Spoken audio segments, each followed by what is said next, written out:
Alright dear, so now on to the right hand side. That's known as the North Channel. And the North Channel contains mostly apartments and hotels. Pretty much the only barges that they go through that area are the river taxis or any kind of chartered boat. River taxis are just like regular taxis you find on street level, taking our passengers wherever they need to go along the river walk. The river walk currently is close to 5 miles long. So sometimes to get from point A to point B is quite a distance, and this is where the service is offered. Alright dears, on to the right hand side is the main plaza. Main plaza has been around since 1731, Texas' first municipality. They have live entertainment there every day of the week. During the week they have it in the lunch hours, on the weekends they have it in the evenings. Anything that happens there is always free of charge. Way at the end of the plaza is the San Fernando Cathedral, which was built back in the 1700s. Beautiful, active church. Services every day of the week at noon, and then of course there's Sunday services as well. The San Fernando Cathedral also has a tomb which has the remains of the Texas heroes that fought in the Battle of the Alamo. There's a hotel that sits on to the left-hand side, right across from the main plaza. The Drury Plaza Hotel opened about 5 years ago, and it gives the city together a beautiful little walkway that extends right in front of it, 850 feet long. Before this, about 5 years before, the walls actually looked like the opposite side, like on the right-hand side. There was no way for you to walk through the flood channel. You would have to go up onto street level, cross a couple of blocks, and then come back down to the river. So this has made it a little more convenient for our guests. Now the area that I was talking about, where the river is going to extend through the missions, is down this way, down south, straight ahead of us. Now, if you can see that last bridge, that second bridge, that's the last bridge, that's floodgate 5, and the water level drops 18 feet. It's like a little waterfall out in that area. And when we drain out the water in January, the water goes down that direction.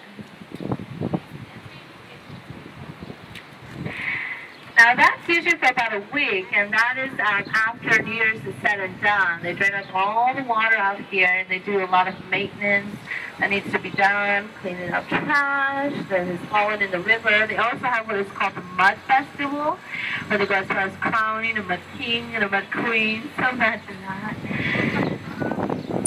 So there's lots of this going on, and so that's the direction that you would want to take to get to the Mission Reach, which is what it's going to be called.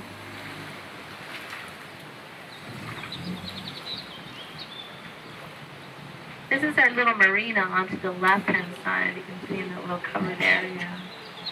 Some of our boats are there. We share our marinas with the city barges and the park police. We have about 43 boats out here. 43 little red boats.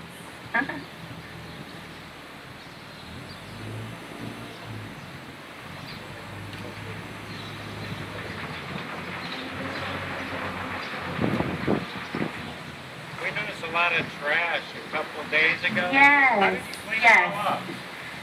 They're working on cleaning all this up. It takes a couple of days to do that. Yeah, when it rains, a lot of the debris from the streets falls into the from the bridges down into the water.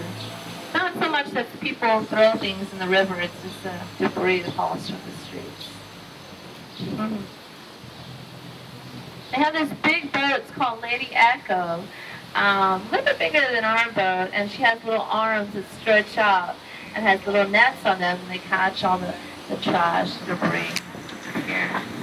That's actually 2 little motors, one in the front and one in the back.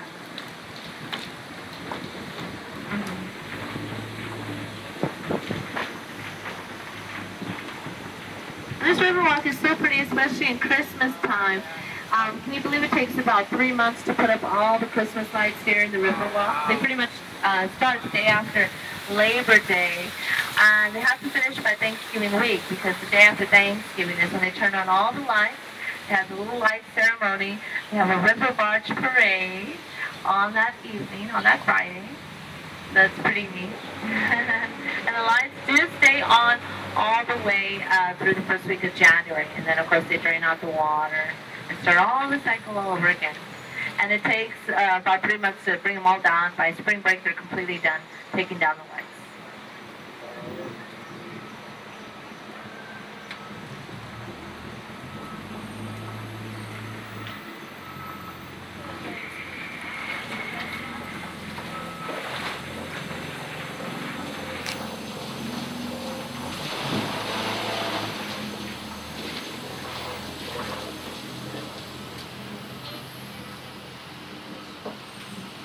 All right, now in March, they also have the St. Patrick's Day Parade, in which they dye the river green. They have a little river barge parade for that.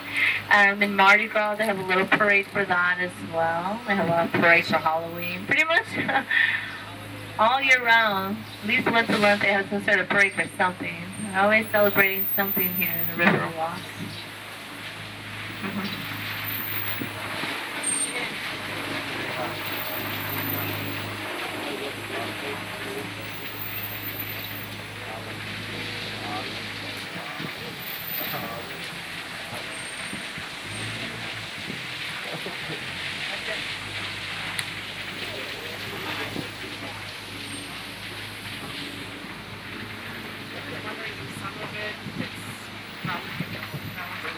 And this is actually the route. When we do our parade, we go through this route. You see the little bridge up ahead with the vines all growing all over it? That's actually the main entrance that you would see if it's televised. This is the Rositas Bridge. It's named after Rosita Fernandez. And she was one of the main stars on the Arneson River Theater, the little amphitheater. For 26 years, she sang and danced on that stage. And they decided to name the little bridge after her. She was also an employee for MGM Studios and a choreographer for the movie The Alamo with John Wayne. Can you squeeze here? There you go. So yeah, so this would be the main entrance, and then you have the people that are taking care of the cameras, cameramen coming, setting their little chairs out, and they're trying to be cool about not crashing into them.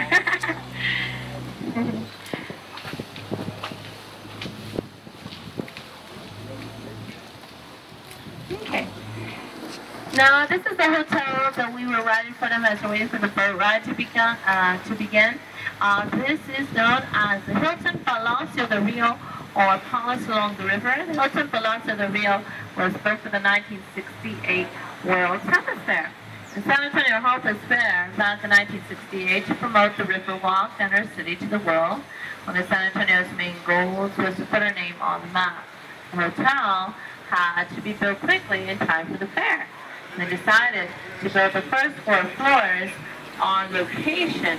Each room was individually built 8 miles away from here by blocks or cubes. Each room was individually furnished all the way down to the towels, the linens, the beds, the soaps, televisions, lamps. Everything is fine in a regular hotel room. Each room was hoisted out with a huge crane and put into place like a puzzle. The project took 202 working days to complete.